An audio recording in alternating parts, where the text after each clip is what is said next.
Why do we expect big results when we repeat the same old patterns? And how do we change that for our lives and for our businesses?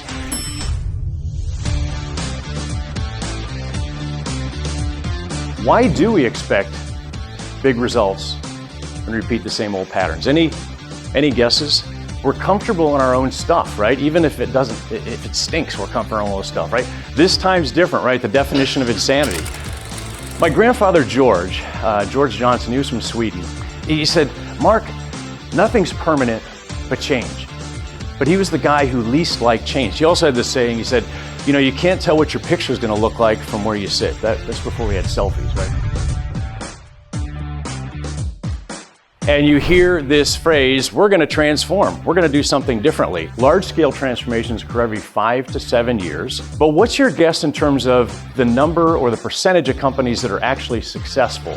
Did you say 2? That's not a bad guess. It's about 15 to 20%. Okay, it's a little more optimistic than 2%.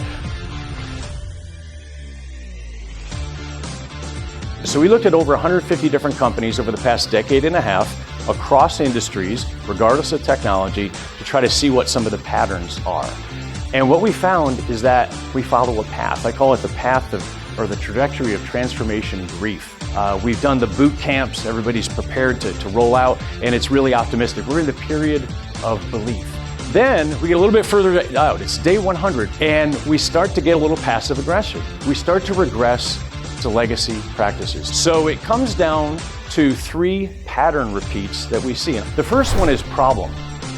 So we don't define the problem correctly. We don't know how to solve the problem. Maybe we think too small. The next one's around precedent. We do what we've done before. We just kind of repeat the practices. Or people. It all centers on people. So maybe people weren't motivated, we didn't have the right mission. So these things come together. So I want to dive into each one of these. We're going to dig in. I'm going to give you a few tools you can use. We'll talk about some pattern areas and some pattern repeats that we see. But this is a conversation about organizations and a conversation about people.